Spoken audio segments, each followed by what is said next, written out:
Wondering how you're going to master that kick serve? Well, you're in the right place because today I've got a 4-step formula that's going to help you with your kick serve. My name is Jeff Salzenstein. I'm the founder of Tennis Evolution, and I am super passionate about helping players like you get to the next level. And in today's lesson, we're going to focus on the kick serve. We're going to give you 4 powerful tips and also a bonus tip to help you with your body, because if you don't get your body working correctly, you're not going to be able to hit this kick serve the way you want. And before we get into this lesson, make sure you give us a thumbs up if you like it, because it really helps the channel. YouTube has an algorithm and it starts sharing it with more people when you give us a big thumbs up. So let's get to that lesson right now. So we're going to start today with that kick serve, and we're going to focus on the head. Yes, this head right here. And what could be going wrong with what you're doing with your head that's impacting your ability to hit a great topspin or kick serve.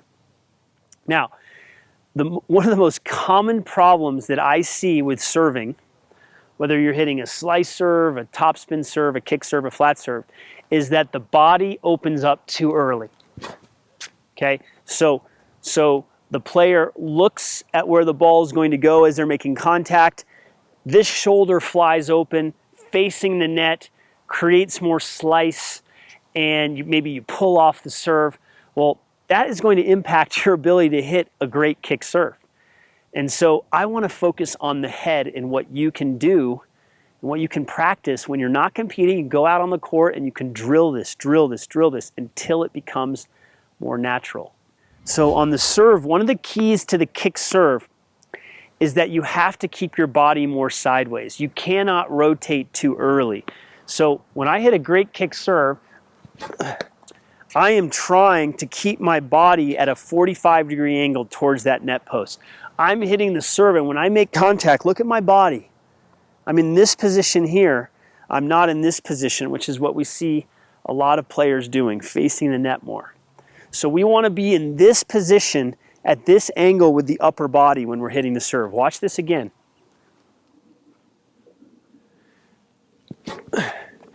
So even when I finish, I try to avoid opening up. I actually try to land and exaggerate staying here. Now, will I do that in a match? Probably not. I'll probably come around more. But when I'm practicing this skill, I want to stay here. And notice where I finish. If I bring the racket through really early, it's going to make my body come through, which is great for a slice serve. But if you want to hit that awesome kick, it will help you to finish on this side, which we've talked about in another lesson before. So how does it relate to the head? Well, watch what my eyes and my head do here. Just pay attention to my head. So I did not move my head. I went Roger Federer like on the forehand. Okay? I went Roger Federer on the serve. Ball is long gone and I'm still looking up.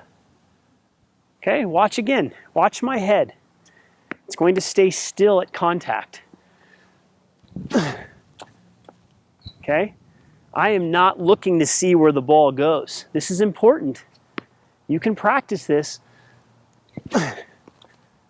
Okay, right here. Right here. That's what you focus on. You keep that head, you make contact, you finish, and look at my eyes and my head. It's still here. It's not here. This is going to be hard for a lot of you. And again, if you don't have a natural kick to begin with, you might not want to try this. This is a disclaimer. If you're a slice server, but again, I'm giving you some ideas here. This is a big tip because again, if you keep your head still, the body cannot move. If the head stays here, the body can't move. So the body's going to stay if the head stays. Then you look down. The body's going to stay if the head stays. And when you're hitting a kick serve, you want to make sure that you have good balance. Now, it starts to get interesting with the kick because of the toss. So I'm going to explain. With the toss on the kick serve, the ball is going over your head. And for a right-hander, it's actually going to the left. For a left-hander, it's going to the right. So as soon as you start making contact over your opposite shoulder, towards your opposite shoulder, the body starts to tilt over like this. Now you'd say, oh my gosh, now you're going to be off balance when you hit the kick serve. Not so fast. But before I show you, I want to give you a little analogy as it relates to another shot. Now, Roger Federer hits a forehand approach that I call the lift and land forehand. When he goes off his front foot and he's coming to the net and he hops off his front foot, what does he do with his back leg? He kicks it back like this. Now, I see players come in and they try to jump, and this back leg does all sorts of things. Now, people don't realize that the leg that you're not jumping off, the back leg, has to be used as a counterbalance to help you with your balance. It's the same thing with your off arm on your forehand. If this arm is just dead or flying or doing weird things, it's not connected to the body when you're swinging. You see how my off arm is connected as I'm swinging? If that's not happening, you're not going to have great balance, coordination, rhythm, timing. So let's get back to the kick serve. This leg is actually important to focus on at times, especially if you're not doing what I'm about to show you. So what do you think it is? Got any guesses yet? Okay, let me reveal it to you right now. When you're hitting a kick serve, you want to be aware of what this leg is doing as you're making contact. Did you just see what my leg did? When I put the racket here and I tilt my upper body this direction because I'm hitting a kick serve, what does my leg have to do to balance? It has to kick out more to the side. Study Patrick Rafter, other great servers. You have to kick this leg out more to the side. I see players hit kick serves and they don't do this. So they might keep their legs together like that, right? You're losing a lot of power and you're losing a lot of kick if the legs stay together like that. So what you want to do is you want to use that leg, that back leg, as a counterbalance. So watch how it swings out diagonally to the side when I hit this serve. Okay?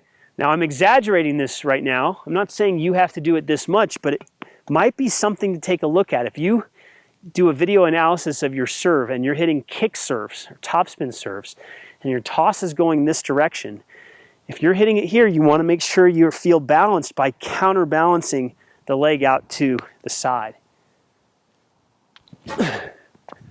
Okay? So you could actually do drills where you just work on kicking that leg out to the side.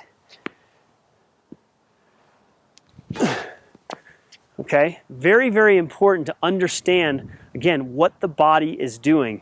Now, when it comes to the stance on the kick serve, there's something that I want you to avoid altogether if you really want to hit topspin or kick serve.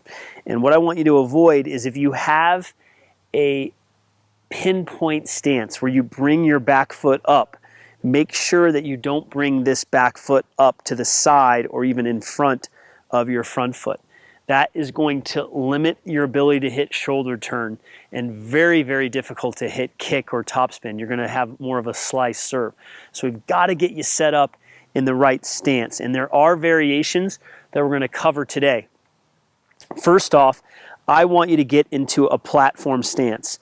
And the platform stance is where both feet are solidly planted in the ground. You're going to push off of both feet when you jump in the air to hit the serve. So you're not going to move this foot like a pinpoint stance. We're going to show you a variation in this video, but this is the starting point. Now, from here, the more that this foot can slide back in this direction, the easier it should be to hit a kick serve. Why? Because when you slide this foot back in this direction, you're going to be able to get great shoulder turn, and that amazing shoulder turn will allow you to also hit the serve from this position right here.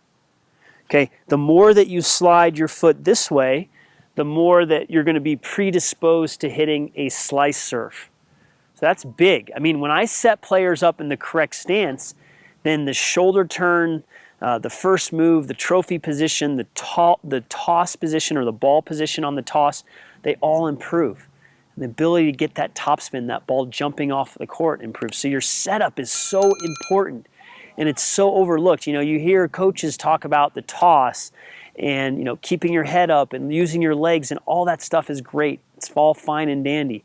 But if you're not set up correctly, very, very difficult. So, again, what I like to do is I like to set up in a platform stance, I like to have the toe of the back foot in line with the heel of the front foot. If you want to slide it back even more, hey, even better.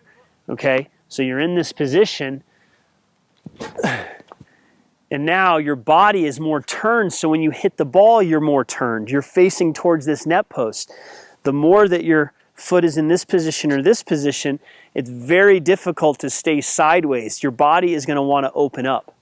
For me, this is what works. It's the half serve drill for the kick serve. Now, one of the big problems that players have is that their motion as it relates to the kick serve, or even their serve in general, is not efficient.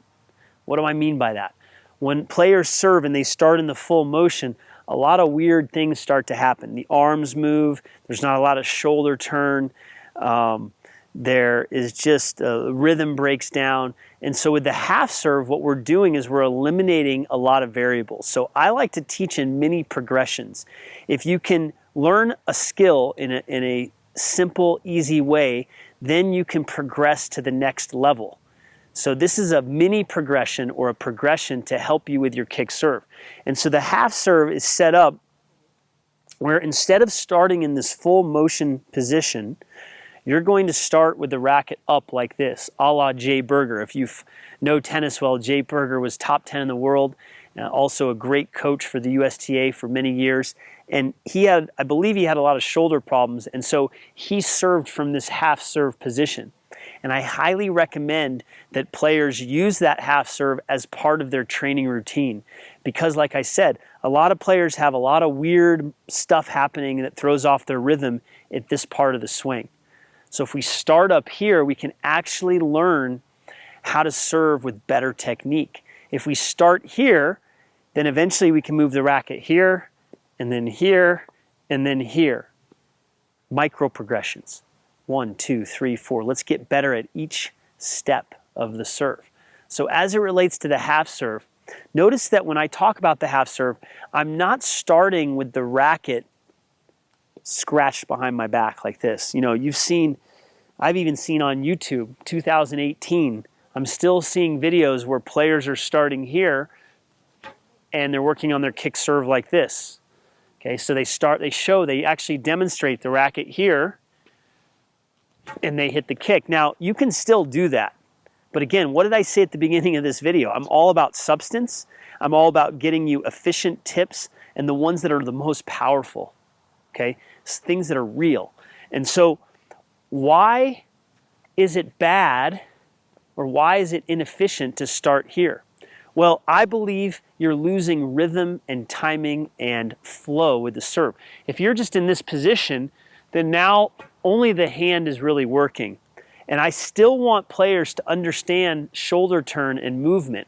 That's why I have players start right here. Okay, so if you start here and when you toss the ball, then you can practice turning. Notice how I start here, and when I toss the ball, notice how I turn, right? So I'm here, and I turn, and then I hit the kick. I don't start here, and then toss it, and then swing. If I do that, then I don't really learn. If I start here, I don't really learn how to turn. Because if I were to start here and turn, it's actually not where the racket is located when you turn. I'm almost in my racket drop or that back scratch position, which is what we don't want. So if I start here and then I turn, guess what? I'm in that modified trophy position, which is what we want. Okay, so that's where you develop that flow of, okay, I'm here, I toss, and I turn. And then I can find the kick serve from there. So this is a really, really important detail. That's why I'm spending so much time on it. Don't start here, close to that racket drop or back scratch position. Start here and then turn. Now, what's another reason why this is important? When I start in this position, let's see, I'll get here for you.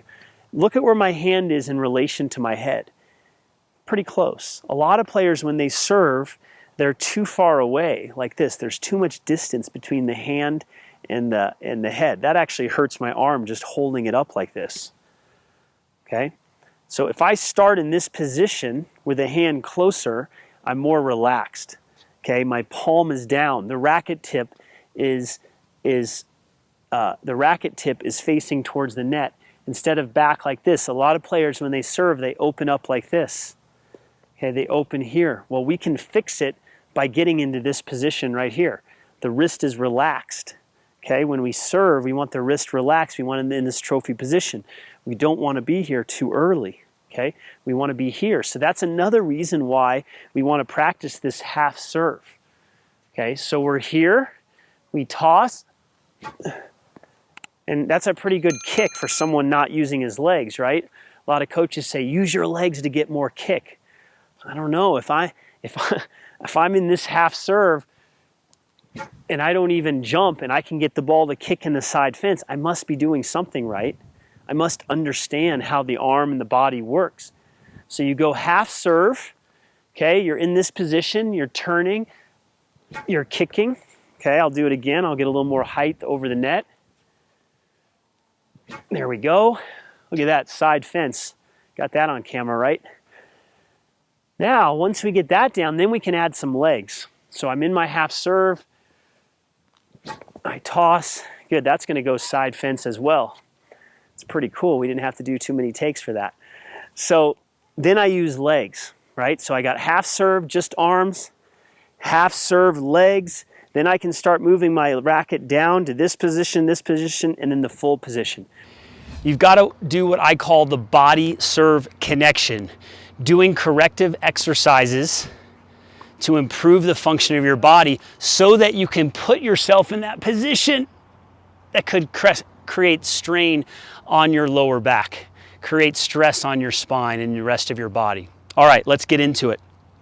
So what I'm going to do is I'm going to show you a couple of exercises that can make a huge difference to help you with that kick serve. Now, first, a little bit of anatomy. So bear with me for a moment. You've got to open up your thorax, which is the mid-back area. The thoracic spine, you have the lumbar spine, the thoracic spine, and the cervical spine. You need to open up your chest. Most people are tight and constricted. They're walking around with slumped shoulders. We got to get those shoulders back, get confident, be positive, stand up straight, open up your chest. Now, deep breathing in this area can help, but I want to show you a quick way that you can open up your chest on a more consistent basis. So what I would do is I would get a foam roller. You can get this on Amazon or Target or Walmart. And what you're going to do is don't go on your low back here. You're going to go on your mid back here. And what you're simply going to do is just roll up and down. You might even feel some of the vertebrae kind of adjust. You shouldn't feel any pain, but you're massaging out your back. This tissue gets tight. Okay? Now, once you've done that, you're going to set up again in that lower to mid back region. Again, we don't want it here. We want it up near the mid back. You can put your hands behind your head here, and you're simply going to arch over the ball and breathe. You're going to come up and breathe. I'm just going to do 2 passes. Now, you can move up another segment. So you're moving up a little bit higher. I feel this just underneath my shoulder blades now. And I'm going to arch again. I'm not arching from my low back. I'm feeling it in my rib cage area. Down, up. I'll do one more pass. Now, if you do that a couple times a week, let's say 3 times a week, your spine's going to get healthier. You're going to work on your breathing when you do that. That's handling your thoracic spine. Now, we got to handle the hips too. You see, what's happening is if you have low back pain, there's a good chance you don't have mobility in your mid-back and you don't have the mobility in your hips. You don't have the mobility in your hips. So, what we're going to do is we're going to get into a position that I call the 90-90. This is going to be tough for some of you. You got tight hips. You're not going to be able to find this position. But you should practice to the point where you can actually sit up straight and be in this 90-90. If you can't, you're going to support yourself with your hands. Now, we're going to add a little bit of rotation here. So I'm in my 90-90 position, feeling a stretch in my hips. And what I'm going to do is I'm going to rotate down here. Deep breath. Now, I could rotate to the other side, but for the sake of this video, I'm just gonna stay on the same side and do one more rep. Okay? Now, when I've done several of those reps on that side, I'm gonna switch over here. Now, what I'm gonna do is, again, I'm gonna rotate. So now what I'm doing is I'm getting a stretch in the hips, I'm opening up the hips, and I'm also learning to rotate my spine more. We gotta get the spine to move more, especially in the mid-back area, not the low back. The low back's not gonna move as much. But you're gonna keep working on this rotation. Foam roller got jealous, rolled away, because I'm doing too many hip stretches. But these are amazing. So see if you can even get down to this position. You wanna try to get your knee down to the ground. You wanna get your knee down to the ground here. If you don't have this mobility, it's gonna be tough to hit a kick serve.